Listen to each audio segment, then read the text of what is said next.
கிறிஸ்துவுக்குள் பிரியமானவர்களே, ஆண்டவராகிய இயேசு கிறிஸ்து விலையேறப்பட்ட நாமத்தினாலே இன்றைய புதுவாழ்வு வார்த்தைகள் நிகழ்ச்சிக்கு உங்கள் யாவரையும் வாழ்த்துகிறோம், வரவேற்கிறோம். இன்று கர்த்தர் குடும்பத்தை குறித்து பேசுவாராக.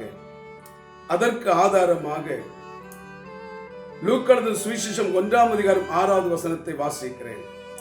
அவர்கள் இருவரும் கர்த்தரிட்ட சகல கற்பனைகளின்படியையும் நியமங்களின்படியையும் குற்றமற்றவர்களாய் நடந்து தேவனுக்கு முன்பாக நீதி உள்ளவர்களாய் இருந்தார்கள்.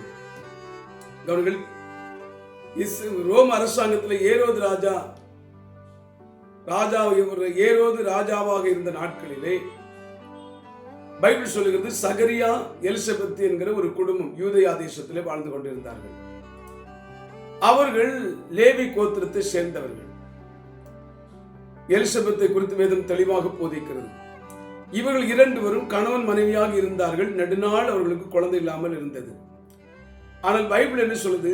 இரண்டு பேருடைய வாழ்க்கையிலும் கர்த்தரிட்ட கற்பனைகளின்படியே அவர்கள் நடந்தார்கள், நியமங்களின்படியே நடந்தார்கள். குடும்ப வாழ்க்கையில இன்னைக்கு அநேகருடைய வாழ்க்கையில தோல்வி. 100 திருமணம் செய்து வைத்தால் 5 திருமணம் தான் இது எனக்கு ஏற்ற கணவன், இது எனக்கு ஏற்ற மனைவி என்று சொல்லுகிறவர்கள் 5% தான் இருக்கிறார்கள். மீதி 95% தோல்வியில தான் முடிகிறது. அட்ஜஸ்ட்மெண்ட்ல தான் வாழ்ந்து கொண்டிருக்கிறார்கள். ஆனால் ஏன்? இதற்கு காரணம் என்ன? குடும்பங்கள் கடைபிடிக்க வேண்டிய காரியங்களிலே கடைபிடிப்பதில்லை. குடும்பங்களில் எப்படி வாழ வேண்டும், குடும்பத்தை எப்படி நடத்த வேண்டும் என்று வேதம் போதிக்கிறது.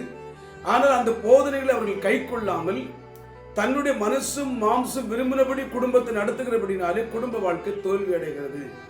இன்றைக்கு அருமையானவர்களே, நான் சொல்லட்டும், குடும்ப வாழ்க்கை வெற்றி பெற வேண்டுமானால் இந்த வசனத்தை நாம் கை கொள்ள வேண்டும் என்று வேதம் போதிக்கிறது. அவர்கள் இருவரும் கர்த்தரிட்ட சகல கற்பனைகளின்படியையும் நியமங்களின்படியையும் குற்றமற்றவர்களாய் நடந்தார்கள். நம்ம இஷ்டப்படி நடந்ததுதான் கடந்த கால வாழ்க்கையுடைய தோல்விக்கு காரணம். ஆனால் இன்று முதற்கொண்டு ஒரு தீர்மானம் எடுத்து கர்த்தருடைய வசனத்தின்படியே உங்கள் குடும்பத்திலே நீங்கள் நடக்க பழகுங்கள். நிச்சயமாய் சொல்லட்டும், உங்கள் குடும்ப வாழ்க்கை வெற்றியாய், ஆசீர்வாதமாய், நன்மையாய் முடியும். ஆகவே கிறிஸ்துவுக்குள் அருமையானவர்களே, குடும்ப வாழ்க்கை வெற்றியாய் அமைவதற்கு 2 பேரும் கர்த்தரிட்ட கற்பனைகளின்படி நடந்து குற்றமற்றவர்களாய், குடும்பத்தில் பாவமோ அக்கிரமோ குற்றமோ இருக்கக்கூடாது. ஏன்னு சொன்னா, நம்முடைய பாவம், நம்முடைய அக்கிரமம் தேவனின் நம்மை விட்டு பிரித்து விடும். நம்முடைய ஜெபத்தை கேட்க முடியாதபடி அது செய்யும். கர்த்தர் கேட்க முடியாதபடி செய்யும். நமக்கு வருகிற நன்மைகளை, ஆசீர்வாதங்களை தடுக்கும். நம்முடைய முன்னேற்றத்தை தடுக்கும்.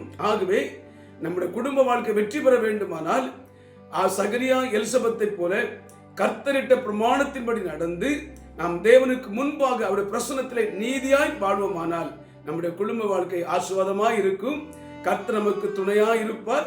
நம்முடைய பிள்ளைகளையும் ஆசீர்வதித்து எதிர்காலம் ஒளிமயமாய் நடத்தி வைப்பார். ஆமென். பிதாவே, இதை கேட்டுக்கொண்டிருக்கிற, பார்த்து கொண்டிருக்கிற எல்லாரையும் ஆசீர்வதியும். கிருபையும் சமாதானம் பெருகட்டும். குடும்ப வாழ்க்கையில் அவர்கள் வெற்றி பெறட்டும். இயேசு என்கிற அதிகாரமுள்ள நாமத்தில் ஜெபிக்கிறோம் பிதாவே. ஆமென். ஆமென். Praise the Lord.